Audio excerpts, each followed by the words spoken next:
Good evening and welcome to this Ask Me Anything About Property Investing with myself, Saj Hussain. I'm here every Monday evening at 8:30 p.m. to answer your questions around investing in property. I have about 15 years of property investing experience and I'm here ultimately to share my knowledge to help you get further faster in your property investing journey. So whichever platform you're watching on, whether that's Facebook, YouTube, LinkedIn, Twitter, Instagram, make sure you pop a question in the comment section below and we'll go through those and I'll answer them in the order that they appear. So make sure you get your question in nice and early because we often get complaints towards the end that I'm not answering questions. I say, well, I've got about half an hour allocated. So it's really about doing as many questions as we can in that time that we have. So get your question on there and we'll get started with those questions. So I've got my lovely assistant Khalid who flash up the questions for us as we get through them. So Khalid, if you're ready with the first question, if you pop that up and then we'll get started. So Jamie on YouTube, hi Jamie. Question is, hi Saj, if a property sui generis has a HMO license but no planning permission, how can we overcome this with the seller? Should we negotiate the price down? Okay, so with that question, just as a clarity, first of all, sui generis refers to the planning classification. So if it's got no planning for a 7-bedroom HMO, then it's not going to be a HMO with a planning approval. It might be that they're running it as a 7-bedroom HMO, but they don't have planning. So then you'd need to, if it's been running for a period of time, you need to apply for a certificate of lawfulness to say that, look, this is already been running, or established use if it's been running for a period of time and there's no planning applied for, and then you're essentially going back to the council and saying, hey, look, this HMO has been here for X number of years, it's been running, no one's objected to it, there's been no challenges from planning about it. What we'd like to do is legitimize that, and you get a rubber stamp, as it were, to say, planning say, well, we're not going to enforce anything now about breach of planning because it's so far in the sense that it's been running for a while. And if you're applying for a mortgage, often the lenders will ask for a certificate of lawfulness as well, or established use, and then that way they know that there's not going to be any comebacks on planning. And then often the licensing and planning are two unrelated things. Again, depending on your borough that you're in, the local authority is dealing with it. For Birmingham, for many years, really, in our experience, planning never spoke to licensing, and there were just two different things that were going on. But now they seem to be a little bit more in tune than they used to be before when it comes to this kind of thing, especially now that Birmingham is Article 4 as well. So Jamie, hope that answers your question. And next question we have is on YouTube, which is from Hussain. Hi Saj, who is the best professional to help with satisfying conditions on a granted planning permission? So Hussain, depending on what they are, ordinarily you'll be the architect that will submit another application to say we've dealt with this and this to effectively what they call discharge those conditions. Now the answer is not that straightforward because it depends what the conditions are. So sometimes you can have what's called pre-commencement conditions. That means you can't start the planning approval works that you've got approval for until certain conditions have been discharged, and that could be certain surveys need to be done or various other things. Other times it might be that they want clarification around the type of windows you're going to use, the finish of the brickwork, and then the architect could simply submit a report and say, look, these are the things that we're proposing to use, and they're okay with that, and they'll approve those, then that condition is discharged. So if let's say you had 10 conditions with a planning application, each one of those needs to be discharged, but they might need to be discharged at different times. It could be before you start, it could be during, or it could be after completion, before anybody occupies the property. So for instance, you might have a car park. Car park might need to be laid out in a certain way, and that needs to happen before anybody can occupy the property. So your question requires an answer. Unfortunately, it's not so straightforward, but ultimately it's the architect who will be the starting point in helping you get those individual conditions discharged, because you need to submit them to planning to let them know they've been dealt with individually. So I hope that helps with that, Hussain. So let's get the next question on the screen, Khalid. So this is not, I don't think I'm going to try and attempt to pronounce that name. How much does it take to get started? So I'm assuming we're talking about getting started in property. Well, ultimately, it just depends. When I started in property, I started literally no money whatsoever, just a drive and really push towards finding a better way of creating an income than I was doing previously. And it was about learning about sourcing property, selling deals onto other people, then started acquiring some of those, some joint ventures, and then went on to do smaller HMOs and larger HMOs, developments, commercial conversion, etc., etc. So I'm involved in lots and lots of different strategies, but it all started with not actually having any money of my own. It doesn't mean that you don't need any money to start in property. There is money required because you're buying assets or you're controlling assets and you need some money to do that. But often it's a case of it doesn't necessarily have to be your money. If you've got a very good deal, you understand how to do the deals, you understand how to structure those deals, what that will mean then is you're able to attract investment to be able to do those deals, which is what I focused on and which is really how I built the business. So in short, it's a case of it's not really about how much money you've got to get started in property. It's about many other factors that you need to consider as well. And I've got a video on that on my YouTube channel where I go into that in a lot more detail. Or just ping us a message and we can send you a link to that specific video. So next question is on YouTube from Von Klaas. Hi Saj, I'm looking at purchasing a land with planning permission, but the ground of the land has high levels of lead and mercury. Rectification has been advised. Do you think this will cause problems with banks when it comes to remortgaging the property when it's finished? So I don't have any experience specifically of mercury in land, but what I can make an educated guess, if you like, if things have been cleared up properly, and you've got the right documentation, generally speaking, lenders are okay with that. That's what they want to see. They want to see that the asset is safe and you're not going to have any future problems down the road. Like, for example, earlier on, we were talking about using a HMO with not necessarily having the right planning. So these are things that will concern lenders. So if your land has been decontaminated and you have all the right paperwork in place and it's good to use, then it's fine. I mean, people build properties on floodplains, low-risk floodplains. It's about having the right solutions in place for that. And also, it's important to remember, if you have got a site like that, there's certain taxes that you can benefit from. Effectively, you can get the government to pay towards cleaning up that contaminated land.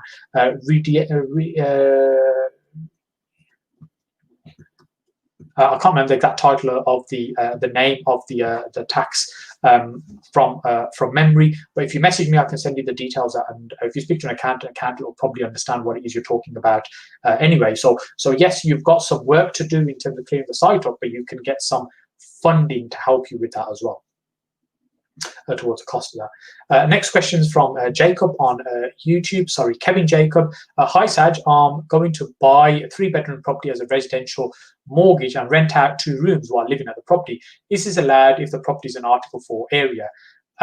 So essentially, what you're doing, you're having lodgers in your home. So what I would do, rather than me giving you a specific answer on this, because all councils will vary in terms of what they want and their expectations, I would email planning, your planning department, and say, look, if I purchase this property and I have a couple of people that are living with me as lodgers, is that going to be okay, or is there any issues or concerns around that? Excuse me. So that's what I would do. I'd speak to planning and get them to just to give you the thumbs up on that, so you don't have any issues further down the road. And of course, the other thing is making sure that your mortgage provider doesn't have any objections to that. And whoever is doing organising your mortgage broker, they should be able to check the terms and conditions of that particular mortgage, just to make sure there's no issues with you having lodgers in the property with you. So remember, lodging is very different from having normal tenants, because when you're living in the property, they're your lodgers as opposed to traditional tenants. Next question from Coop on YouTube. HMO or SA for first-time property investor already working a full-time job. HMO has a lot of legislation, which I'm finding overwhelming at the moment. So when people are getting started, people often start with how much money can I make? And really, I think the best place to start is just doing a little bit of self-awareness around a few things that will help you in that particular property journey. So, for example, how much time you've got available, because you mentioned that you're working full time, how much money that you have access to in terms of how much funds you're going to be putting into a project, what other funding is available to you. So, for instance, are you mortgageable? Could you access other investor cash as well? Just bear with me, sorry, just 1 second. So could you access other funding? Where are you based in the country? So are you in London? Are you in Newcastle? What's the market like there, the micro market, and what's happening with property in that particular location you're based in? How far are you prepared to travel? What are the skills, business skills you have that you can utilize? For example, you might be fairly analytical, you might be very good numbers, you might be really good with people. So all of these combined are going to be what's going to help you build this business, because ultimately that's what you're doing. You're building a business. This is not about what's the easiest way to make money. No, this is which is going to be the right strategy for you, which is one you're going to be able to do. The biggest mistake people make is they look at somebody else doing well and they think, right, well, they're doing well using this strategy, so that must be the strategy for me, and that's the one that I'm going to use. Well, really, it's not about what somebody else is doing, which is going to be the right one for you. And of course, you also mentioned some concerns about the amount of compliance on a HMO. Well, when we've got SAs, although there isn't the same licensing we're subscribing to for a property, but you still need to keep your tenants safe. So you've still got things like fire safety to think about, fire doors, fire alarms, and all these things as well. So it's not as though there'll be no compliance of any type to be thinking about. There's still safety measures and things to be thinking about within SA property as well. So I hope that helps. I hope that gives you a few pointers there and things to think about when getting started. So the next question is Booker T. Sam the Great on YouTube. As a first-time buyer, is there any way I can get a buy-to-let with a 20% deposit instead of 25%? I just say I'll be living in one room and I'll rent out the rest of the house. So I guess this is a little bit similar to the previous question that was asked around having a lodger. So I think just to help with the question, the way it was asked. So if it's your first property, you're going to be living in it, it's not actually going to be a buy-to-let. So a buy-to-let would be very different from your residential. And obviously, I'm not a mortgage advisor. I can't give you financial advice. You need to check with your mortgage broker. But if you're purchasing your home and that's what you're going to be living in, and even if you're renting out 2 of the rooms to lodgers, it's not going to be classed as a buy-to-let property. That's your home that you'll be living in. If, on the other hand, what you're saying is you want to purchase a buy-to-let property as your very first buy-to-let property, then generally it's 25% deposit required. I'm not aware of any 20% down mortgages that would be available as a buy-to-let. And often it's easier to start getting your buy-to-let mortgages once you've already got a home. It's not absolutely necessary, from my understanding, speaking to brokers, but if you own a home, it's going to be easier for you to get a buy-to-let mortgage. So I hope that helps with that. Obviously, speak to a good mortgage broker. What I'm doing is sharing my knowledge and experience with you. So make sure when it comes to mortgage type of questions that you are speaking to a broker. If it's tax questions, you're checking stuff with your tax advisor as well. What I'm doing is giving you some pointers and some guidance to help you start looking in the right direction and asking the right questions. Our next question on YouTube, Trifecta Asset Management. I live in the Midlands. I have £100,000 that I want to invest in 5-6 bedroom HMO using BRRR method. The goal is to create cash flow. What areas would you recommend I start investing in? So just to clarify what you're trying to do, first of all, you'll want to purchase a property that you could run as a 5 or 6 bedroom HMO, and then there'll be sufficient value that'll be added to that property so that when it comes to remortgage it, your investment or cash that you've put in, you can extract back out of it. Now, so this is based on ultimately what the end value of that property will be. And the end value when it comes to HMOs, is the best way to, I find, to do that is to get a commercial valuation. So to get a commercial valuation, really what you're doing is you're valuing that particular building based on the income that it's generating. And the way you do that is the property needs to be changed and modified in such a way that actually can only be a 6-7 bedroom HMO, whatever it might be, as opposed to just another family house squeezed between other family houses that you just happen to have beds in the bedroom. Because when you come to value a property like that, you can't value that on a commercial value because it's no different from any other properties. From its planning use, it's the same as the one next door. They could put beds in all their rooms and hey presto, that would be the same as yours. So yours is not going to be worth any more than any other property. So you have to understand whether you're going to be able to obtain a bricks and mortar valuation at the end or a commercial valuation. As I said, my preference is a commercial valuation because you can push those much, much higher than normal bricks and mortar, but you have to make some significant changes. So for instance, if you're in an Article 4 area, such as Birmingham is and Wolverhampton, what that means is you have to get planning permission to get a HMO. Just by the very fact that you do that means you've changed its use, and also it means you're much more likely to be able to commercial valuation. If the other hand, you've got, say, a 6-bedroom HMO and you move it to 7, or you start with a 7-bedroom HMO, then what that happens is that also moves the planning classification to sui generis. So it's a different classification, which means you're much more likely to get a commercial value on that property. Things like creating all en-suites in all the rooms, completely redesigning the house so it only works as a HMO rather than it being able to revert back to a family house very easily is the key thing. If it can easily be converted back to a family house, even if you've got all ensuite rooms, it just means you've got in your first and second reception room, you've got an ensuite. And if you took those ensuites out, then you could just use it again as a family house, then the chance of getting poor commercial valuation decreases. It's generally modifying the property in such a way that, look, really this can only be used as a HMO because of the way it's laid out. And that's what will help you be able to get the higher values. So then it's a case of working the numbers backwards. So let's say, for example, the commercial value is going to be 400,000 based on the income it's generating. You want to create, say, a 25% profit on that. So you're looking to spend no more than 300,000. 100,000 might be your renovation, which means your purchase price in the region of 200,000.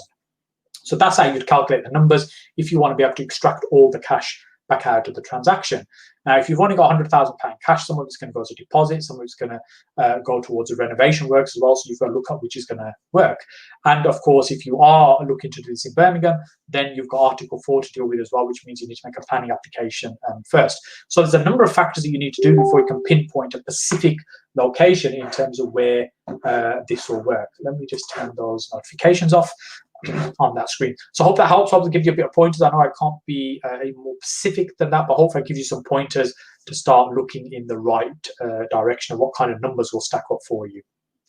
Let's see what's next. So next question's on YouTube, which is from Tizzy. I'm looking to sell my 2-bedroom in Small Heath. It's a 2-bed suitable for HMO, 2 rooms downstairs. So Tizzy, if you're looking to sell the property, I'm guessing you're thinking about HMO, whether a buyer would take it on as a HMO. So really, for a property to be a HMO, it tends to be 3 people living in it that are unrelated to each other. So once you got past 2, so if you've got 2 bedrooms and 2 reception rooms, and you had 2 people unrelated living upstairs, you were letting out the rooms individually, and you were letting out the one of the reception rooms as well. So you've got 3 people living in that house. Then technically that's a HMO. It doesn't need a license at that stage, but it's still a HMO. So for example, in Birmingham, which is where Small Heath is, you'd need to get planning permission before you could actually use it as a HMO, because since June the rules have changed. Birmingham has become an Article 4 area. What that means is being able to just take a standard family house and convert it to a HMO, which we could do before. That right has been removed, so now you have to go through planning to be able to do that. But in my experience, people do HMOs for one reason only, and that's because they make really good money. And the reason they make good money is because you're maximizing the rent you get out of a building versus just, say, letting it to a family.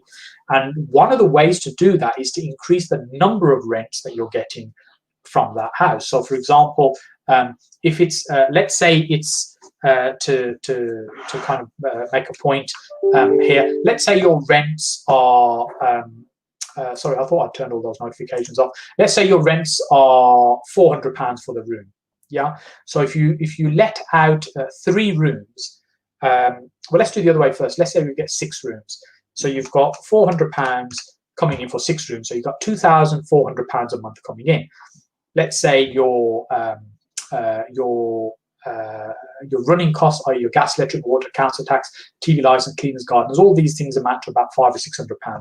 Let's say £600. Keep the numbers nice and round. So that leaves you about £1,800. And then say you've got a mortgage to pay. Again, I'm just going to use round numbers. Let's say it's £800. You're left with about £1,000 profit, which is what we really aim for on 6-bedroom houses. We want to be generating at least £1,000 profit from that house. And that's my objective. A lot of people that work with me tend to be my investors that fund the project. So I'm trying to make enough money for them and for me as well to make it viable, worthwhile for everybody. Now let's do those same numbers again. And let's say it's only a 3-bedroom house. So you've got 400 coming in from each bedroom. So you've got now 3 lots of rent coming, which is £1,200.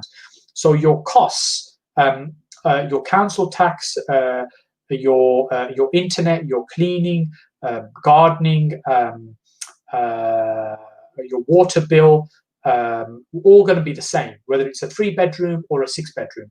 Then your gas and electric will vary slightly because the usage and the size of the number of occupants, if you like. So you're still going to be probably paying, even on a house like this, I would say about £400 for running costs. So if you take off £400 off that, and then you've got your mortgage as well, but let's say your mortgage is like £500, you take that mortgage off, that leaves you about £300. Now, if you've got one room that's empty, a void essentially, then you're losing money straight away. And this is before we've even considered the management of the property, any voids, any maintenance. And when you take all that into consideration, the reality is you're losing money on a small house. So sometimes people talk about, oh, it's a small house, we'll convert to a HMO. It works. I think the absolute smallest number you should go with is 4 in terms of 4 occupants. And 6 is my ideal number. That's my sweet spot. That's why I think it works really, really well. But 4 you can still make profitable. But if you think about it, you can start getting economies of scale. Once you start getting the 5th bedroom and the 6th bedroom in, you really start making money from HMOs, which is what makes the whole thing worthwhile. So I hope that helps with that. So our next question is on Facebook, which is from Imtiaz. Hi Saj, what's the main difference between co-living and HMOs, and how do the rules differ? Well, co-living is really just a made-up term, as there are many terms within the property industry for a concept. And the idea being that people are living together in shared accommodation, which is just really is just another fancy word for HMOs. It's just shared accommodation. But co-living really is focused more around, or the idea is more around more social, a social aspect. So there'll be desirable communal areas, and in the bigger buildings, for example, let's say you got 10, 20, 30, 50 type rooms, you're more likely to have, say, a cinema room, a games room and things like that. The kind of things that bring people together socially. So co-living is really about the idea of living with other people as opposed to living on your own. And essentially that's what a HMO is. A HMO is shared accommodation. But co-living is just much more of a fancier, more recent, more modern term people use because it kind of sounds a bit more trendy and a bit more hip as well. But in essence, it's the same thing. It's shared accommodation. So there's no rules or such that are any different. So sorry, next question there flashed up momentarily. Inokezi, if I pronounce that correctly, my apologies if I haven't, on YouTube. Hi Sad, what's the best way to go about it if a tenant doesn't pay rent? This can be a real challenge. The reality is, and there's no two ways to put this, the law is heavily in the favor of the tenant. It does not support or look after landlords anywhere near the way it does when it comes to tenants. So if you've got a tenant that's not paying rent, I'd say the first or the last resort should be the legal route. What I mean by that is start serving them notices for eviction, etc. The first thing we should be doing is talking to the tenant, understanding what's going on and what we can do to help them and support them, especially during this time where there's lots of challenges, people losing their jobs. So for example, if it's a case of somebody can't afford to pay their rent, because remember, there's a difference between not being able to pay their rent and not wanting to pay their rent. Yeah, so you're trying to understand what's going on, why are we in this position with them? And if it's a case that they can't pay rent, then are they going to be eligible for any kind of housing support? Can you get them set up with a job seekers allowance? Or is it going to be working universal credit that you can help them with in terms of getting an application where they get some payment towards housing. So what you can do is work with them to try and get them back on track. Now, if on the other hand, somebody is just not being cooperative, they don't want to pay rent versus they're not willing to pay rent versus they can't, which is a completely different thing, then really it is about putting pressure on them a little bit. By pressure, I mean serving notice. And, if you go down the normal routes right now, you have to give 6 months notice to evict anybody. So really, if you had a tenant that wants to be really difficult, they could be in your property a year before you actually got that property back, which is not great when you're, landlord, especially small landlords, who've got maybe 1 or 2 properties. And, if they're barely getting by trying to keep a roof over their own head and they've got all this additional pressure as well of a non-paying tenant, it could have massive pressure. And really, there's no you can't mince your words over this. In my mind, it's just theft. If someone's not paying rent, it's theft. When's the last time you went into Sainsbury's, got the shopping, and says, I'll tell you what, I'll pay you later after I've eaten it? No, it doesn't happen. You pay for it once you acquire the service or the goods or whatever. It's exactly the same with rent. You're taking on space, you're paying for it, and if you're not paying for it, you shouldn't be there. Now, of course, sometimes you get circumstances where people are in difficulty and there should be some measures to support them through that. But really, the way the legal system works, it really does not help and support landlords. It's all about supporting the tenants, and I think in a very, very unfair way towards landlords. So one other thing that I'd also recommend doing is using money claim online, which means that you've got a claim running for the debt that they owe you. Because if they legitimately owe you that debt, if they've not paid a couple of months rent, let's say it's a £500 a month, 2 months, £1,000, you can make that claim for that money to them and put pressure on in terms of them ending up getting a county court judgment to CCJ on their name, which will damage their credit file. At the same time, you could be running the eviction process as well, the Section 8, Section 21, whichever route that you're using. So I hope that helps. I hope that gives you some pointers there. Remember, if you're enjoying this content, I'm here every Monday at 8:30 p.m. Really here to answer your questions and help you whichever way I possibly can. And of course, in this time, we can only do it on a very superficial level. If you want to work more closely with me, I have a 12-month mentoring program. You can reach out, send us a message, and we can have a chat about that, see if it's going to be a right thing for you, because it's ultimately about having a good fit, whether I'm right for you and you're right for me, for us to work together. Because really what I want to do is only work with people that I can generally add value, help and support them and get them moving and get them growing their business. If I can't add value and I can't help them grow, then it's not a good fit for us.